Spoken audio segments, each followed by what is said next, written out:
Students, आज की इस कॉन्टिन्यू वीडियो में हम करने जा रहे हैं कि why there is need to conserve forest and the wildlife, है ना।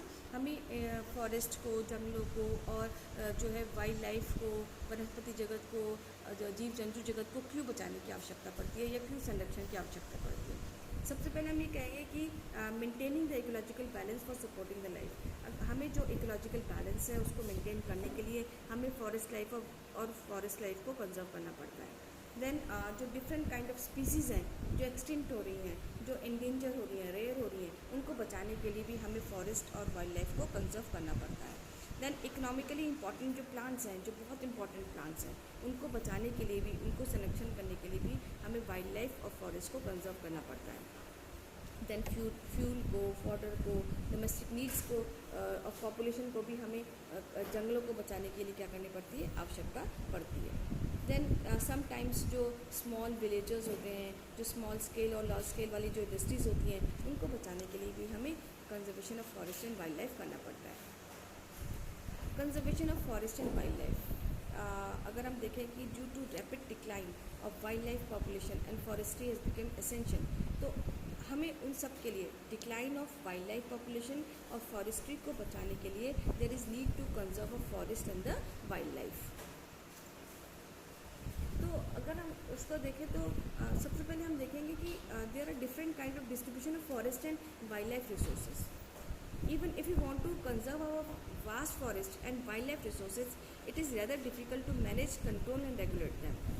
So in India, much of its forest and wildlife resources are either owned or managed by the government, या तो वो किसी के द्वारा या सरकार द्वारा चलाए जाते हैं through the forest department and other departments. तो इंडिया में जो फॉरेस्ट मैनेजमेंट है वो गवर्नमेंट ऑफ इंडिया के द्वारा चलाया जाता है या फॉरेस्ट डिपार्टमेंट के द्वारा चलाया जाता है। These are classified with following: reserve forest, then protect forest, then unclassed forest. Reserve forest, more than half of the total forest land has been declared reserve forest. Reserve forests are regarded as most valuable as far as the conservation of forest and wildlife resources are concerned. Then the protect forest. Almost 1/3 of the total forest area in protected forest declared by the forest department.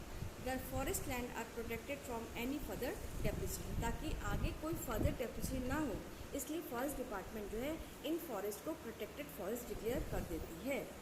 Then unclassed forest, वो forest होते हैं जो कि wetlands होते हैं और belonging to the government as well as the private individual and the community. ऐसे जंगल, ऐसे वन जो कि अनक्लास्ड हैं, वो किसके द्वारा कंट्रोल होते हैं, वो किसको बिलोंग करते हैं, या तो गवर्नमेंट को बिलोंग करते हैं या किसी प्राइवेट इंडिविजुअल को या किसी कम्युनिटी को क्या करते हैं, बिलोंग करते हैं। अब बच्चों, जो रिजर्व और प्रोटेक्ट फॉरेस्ट होते हैं ना, इनको परमानेंट फॉरेस्ट स्टेट भी कहा जाता है, ठीक है।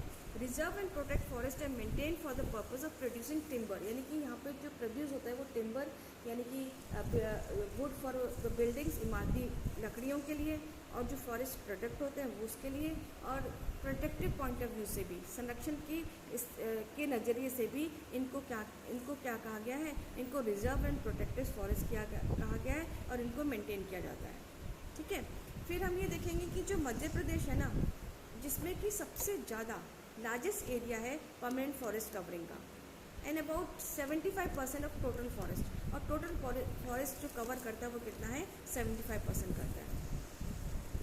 और जो इंडिया का नॉर्दर्न पार्ट है और इंडिया का जो गुजरात वाला पार्ट है, उसमें हाई परसेंटेज है फॉरेस्ट की जो अनक्लास्ड है। और अनक्लास्ड मैंने भी आपको क्या बताया, अनक्लास्ड का मतलब होता है कि those forest those belongs either to the government और either to some community, local community और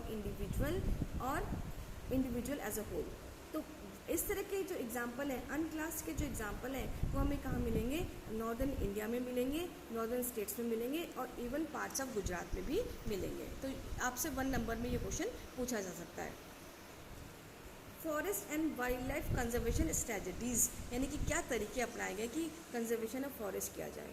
तो सबसे पहले गवर्नमेंट क्या करती है, government regulated and plan cutting of trees, control over the forest fire. आप देखते हो कई बार आपने देखा होगा कि दूर से अपने घरों से देखोगे कि पहाड़ों एरिया में जंगलों में आग लग जाती है, तो उसको कंट्रोल करने का काम भी फॉरेस्ट डिपार्टमेंट का होगा। देन रिफॉरेस्टेशन, एफॉरेस्टेशन, प्लांटेशन करना, फिर से दोबारा से पेड़ लगाना, ये सारा काम भी गवर्नमेंट देखती है।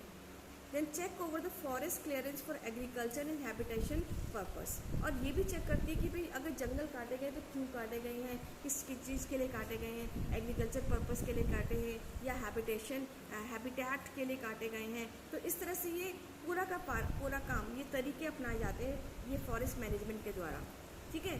Then proper utilization of forest and the forest product, और जो फॉरेस्ट है, जंगल है, यदि उसको क्लियर किया गया है तो क्या उसका प्रॉपर यूटिलाइजेशन हो रहा है कि नहीं हो रहा है, या जंगल के जो उत्पाद हैं क्या उसका प्रॉपर तरीके से यूटिलाइजेशन हो रहा है कि नहीं हो रहा है, इस सबको कौन देखता है, फॉरेस्ट मैनेजमेंट इसको कंट्रोल करती है, ठीक है।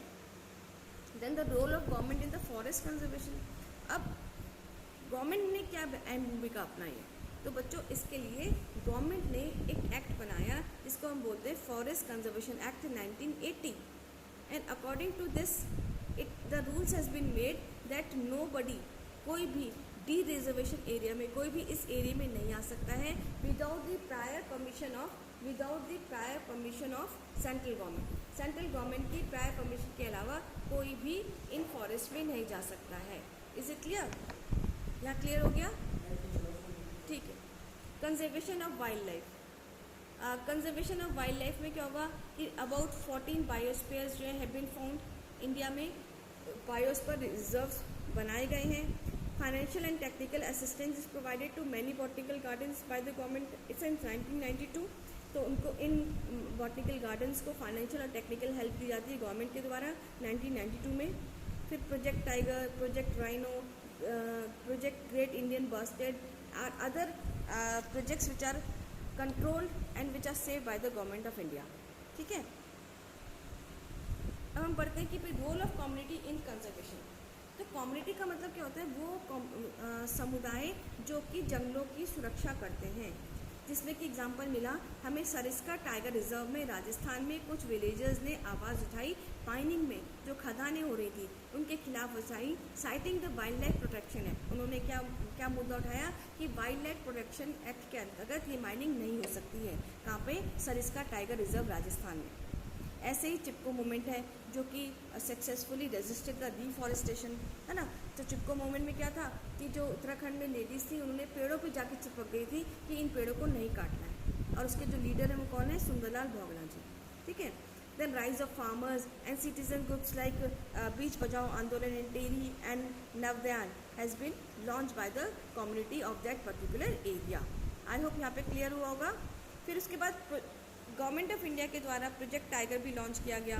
प्रोजेक्ट टाइगर 1917 में 3 में लागू किया गया था, और लगभग 4002 के करीब टाइगर्स को बचाया जा सका था 1985 में, और 1989 में लगभग 4334 टाइगर जो थे वो बचाए गए थे। And tiger conservation have been not only as effort endangered species but equal importance has been preserving by type of seasonable. तो आप ये देख सकते हैं, मैंने आपको एक एक्टिविटी में आपको दे सकती हूँ कि भाई एक्टिविटीज़ में क्या करना है आपको कि सेव देम प्रोटेक्ट देम। तो सेव देम प्रोटेक्ट देम में आप एक इमेजिनेशन करके इस लोगों को लेकर, इस स्लोगन को लेकर इस एक्टिविटी को आप करेंगे और अपनी कॉपी में इसको करेंगे, सेव देम प्रोटेक्ट देम। ये you can say don't let them be a history. तो उनको जो उनको केवल इतिहास के पन्नों में ही ना वो रह जाए, इनको हमें क्या करना है, इनको प्रिजर्व करना है। तो इस तरह की एक्टिविटीज़ आप अपनी बुक में कर सकते हैं। Thank you so much. तो आज तक की वीडियो यहाँ पे कंप्लीट होती है। Thank you.